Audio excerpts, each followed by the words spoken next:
It is September the 2nd, 2021 at 8:30 exactly a.m. here in southern Arizona. This is the 1HP DiaryCast number 3, and the image that you see is being filmed outside my kitchen window. The stones that you see, I do this at most Airbnb sits where I stay, or sits. Airbnbs or house sits. I go out for my walks, and when I feel drawn to a certain stone, I pick it up, and then I create designs at the various locations, usually as you see here on window ledges and things like that. My intent is not to take over the Airbnb and potentially even harm the furniture, but to enhance the space with the energy that I have come in contact with outside. The plants are actually were here when I got here, and each one only had 1 or 2 leaves, and thanks to Miracle-Gro and regular changing of the water, I have these gorgeous little elements that I have now. It's cool too because each one is in its own little plastic medicine bottle, and at the bottom of each medicine bottle I have placed a rose quartz stone. A lot has happened this week, and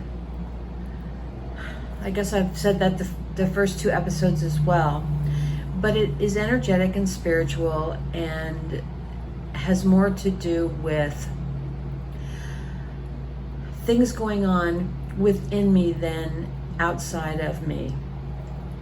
The notes that I've kept this week include my mention of the theme of spirals continuing to come up, Orion, and those 2 things alone led me to remember or tie back to other experiences that I've had in the last few years.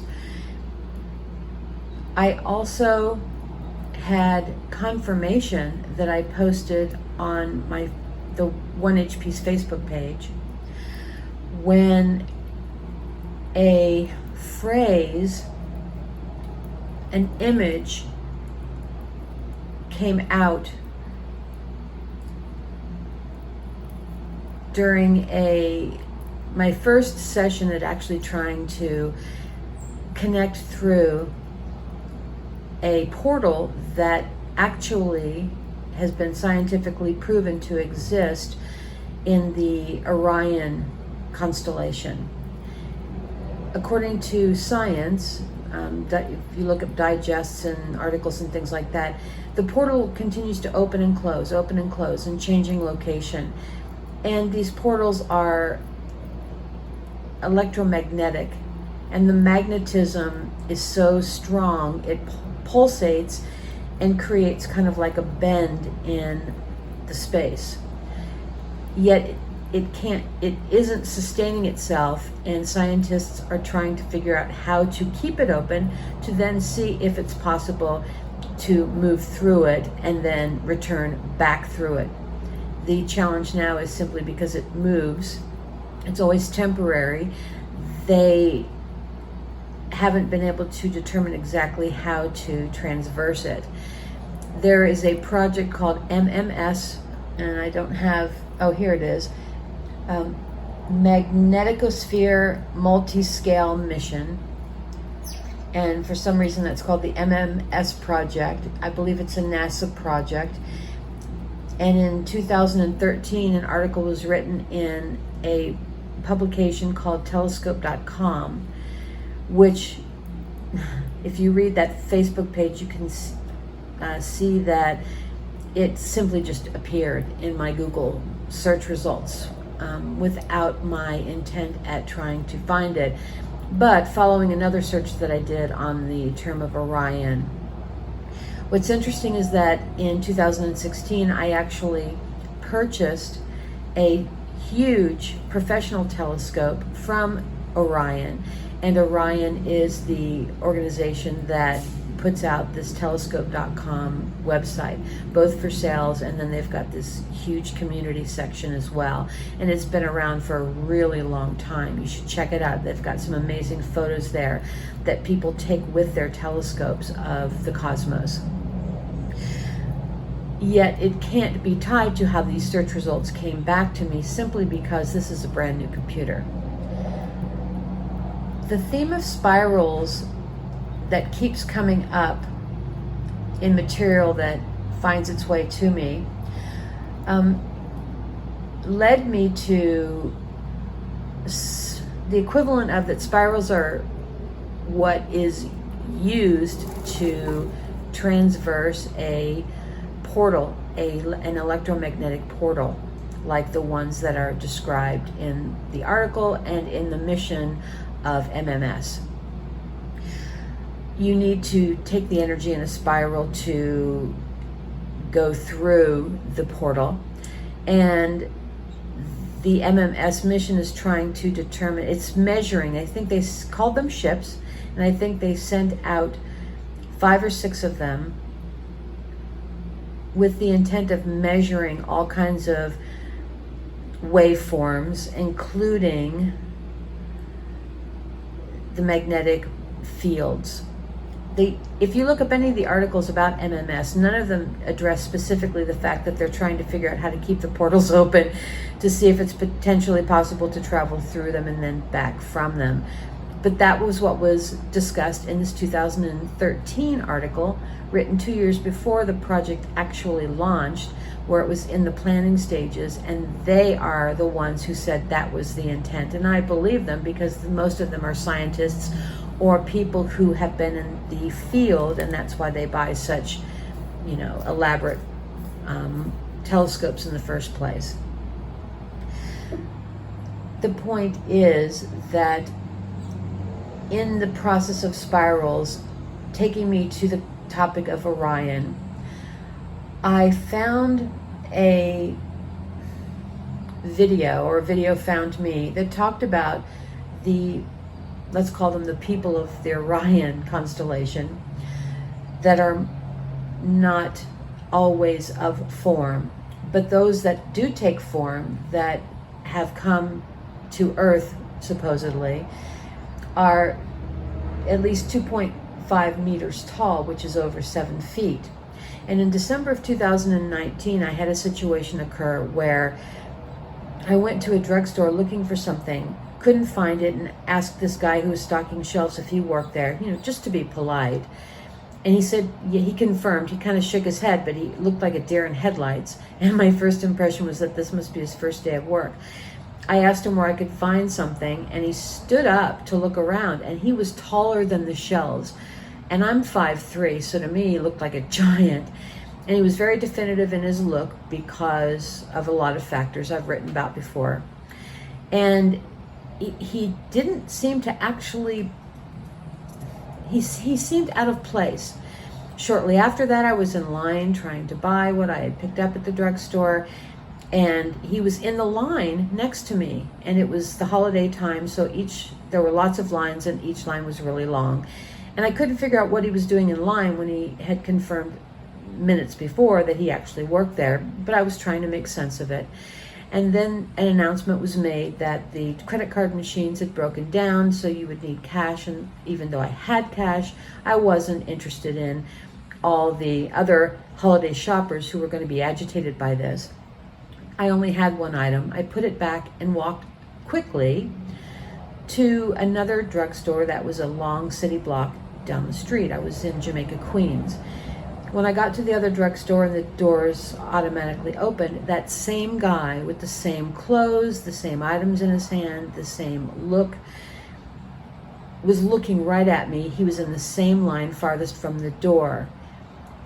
Now, obviously, the way that we perceive reality, that's not possible, but yet there he was looking right at me with that same look, and he was clearly identifiable in numerous ways that are too detailed for me to go into here.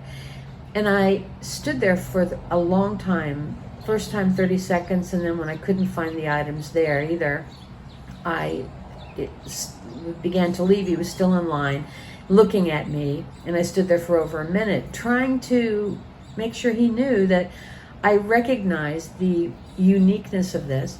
I wasn't afraid or feeling weird at all. It was so natural, as a matter of fact, that it would be just like walking in any drugstore and seeing somebody there who caught your attention for any reason, and then just moving on with your day. It was only because I was completely aware of what had happened just prior in the other drugstore that I knew this was more than ordinary.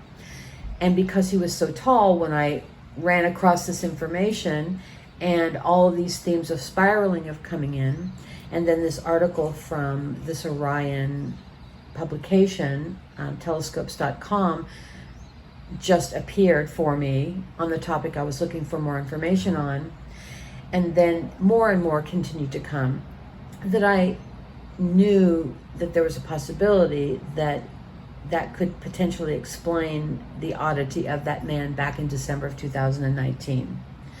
Now, another thing that came up for me was the fact that I saw a gentleman called Stephen Greer, Dr. Stephen Greer, talking about an experience he had where he found himself out of body, traveling celestially, and he heard harmonic tones that it took him a moment to recognize, but he realized each one was slightly different, and they were coming from the equivalent of planets and other celestial bodies, stars, masses of, celestial things. And it took me directly to another experience that I had in early February, I think it was, of 2020, when I was in Seattle, Washington, and I had my window open, and I heard this loud harmonic tone coming through the window. I was sitting down working, I wasn't really paying attention to anything, and all of a sudden this tone was so loud, so prevalent and beautiful, that I got up to see where it was coming from. I assumed somebody was playing orchestral music or something, and their window too was open, although I looked out and there were no open windows in the buildings around me. They were all 4 to 6 story high rises, and then things like grocery stores and stuff like that. And then beyond that was the water off of the Magnolia area of Seattle. And I stood there and was so mesmerized by it that I stood there for about 20 minutes listening to it until it just slowly dissipated away.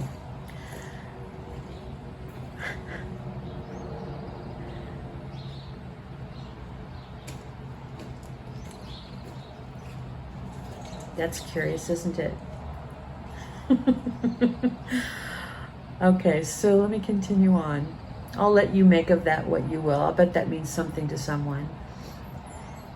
So I decided to record something about it, just to capture the moment, the time, the date, and the general weather conditions and circumstances, in case that information ever became of value at some point in the future. And as I was recording this, I heard it again, but it was softer. And I put my computer up to it and attempted to listen and record it. And I did capture a little bit of it, but I really had to boost the volume for it to be heard at all. And you can hear this harmonic tone. I couldn't figure out where it was coming from. It was organic, it was natural. It wasn't coming from a building, it wasn't music coming from some live event or someone's car, anything like that. So what I did next was I tried to come up with a logical reason for it, and all I could figure out was something as crazy as, well, maybe the wind coming off the water was sweeping in and around the buildings in such a way under those conditions where it was creating the equivalent of this whistly kind of harmonic tone. And it was a tone of multiple tones, but in a harmony, and it was holding a single note, and then it would go up or down the register and hold that note. It was really interesting. Hang on, I'm listening.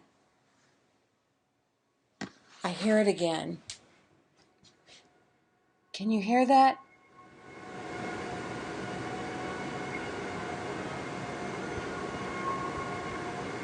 I'm hoping that you're picking up that music.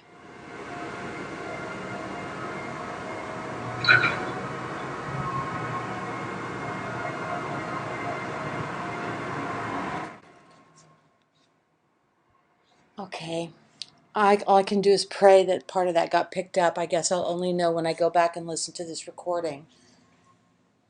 But it's not real music. It's being generated by sounds organically out my window. That's the kind of week that I've had. It has taken me primarily into a state of attempting connection to and through this portal, because I figured, why not?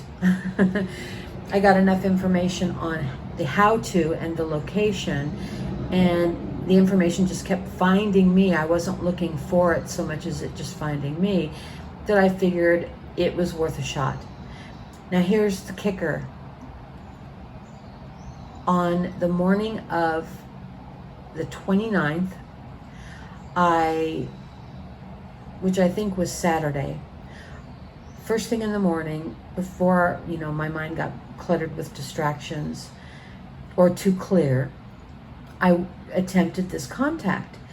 And what I found was, for about 10 minutes, I wasn't even aware that my head was bobbing, but my head would begin to bob as if you're about to fall asleep. And that's when I would kind of come out of the meditative state and then, put myself back in posture and then go back in. That happened 2 or 3 times. But I wasn't asleep. I was just in a deep state of meditation on the couch with a single candle burning. Then I came out of it, and as I did, I got 2 things which I notate in the Facebook post. One is the phrase, flip it around, flip it upside down. And the other was a visual of what appeared to be kind of like a poppy, kind of like a lilac, excuse me, that type of a flower where there's space in between the petals, where it was kind of closed and its head, the bud was leaning over, where the head raised up, the bud raised up, and it opened fully where there was space between the petals and facing upwards. It was just a visual. It obviously happened really fast, as if in, quick time. And then I got this thought of it being a satellite dish to receive and to send. I had no idea what that meant. And I even said so when I recorded an audio that accompanied that session. Now the next day, I posted something on the 1HP website about it in the Anna's Journal section. It's called Dimensional Travel. Check it out if you're interested. And then that evening, a show that had just aired that day, so there's no way I could have seen it before, I just had it on for background noise. I was actually preparing dinner and walking around the house and putting things away, stuff like that. And I walked by the screen and just glanced at it, and I stopped and I took a screenshot because it was an image where the narrator was talking about being in a place in Argentina. I believe it was Argentina. I've notated that in the article. I'm sorry, in the Facebook post where I talk about this too. And I saw an image that it was steel looking, and it was huge. It was in the corner of this film where I took a screenshot of it, and amongst these 6,000 people, there was this giant thing that looked like a satellite dish, but it was in the shape of the leaves of a flower, like I had seen, like a bud open with a little bit of space between the petals facing upwards. And I felt viscerally, so slightly outside my body, about 6 inches. It was really surreal.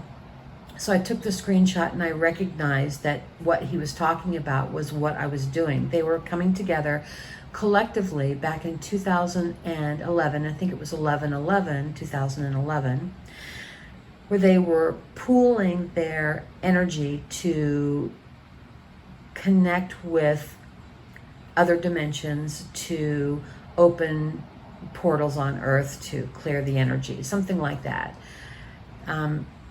And I recognized the significance of that relationship. So I don't know what more will come from that, but I am aware of the fact that there was a connection. And it was confirmation for me that on Saturday morning, what I experienced in this connection and what I came out with, and now this being Sunday evening, and an image of it actually appearing that I could never have seen beforehand, that had on a program that only had been open to air that day, of an event that happened in 2011 that I had no knowledge of, nor had I ever heard of this narrator before, like say a week ago, 2 weeks at the most, was all connected. That's the interesting week that I've had, and I feel it with others as well. I'm finding that many people, both people I know and people I don't, are seemingly connecting with something beyond themselves at this particular point in our history. For whatever reason, I don't know if there is any significance to it.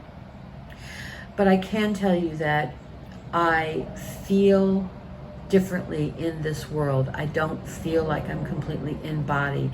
I feel so connected to beyond, and even viscerally, I don't always feel like I'm in my body while I'm awake and walking around. I feel it just, life and my existence in this physical form at this present moment, this last week, feels different. And I will leave it there.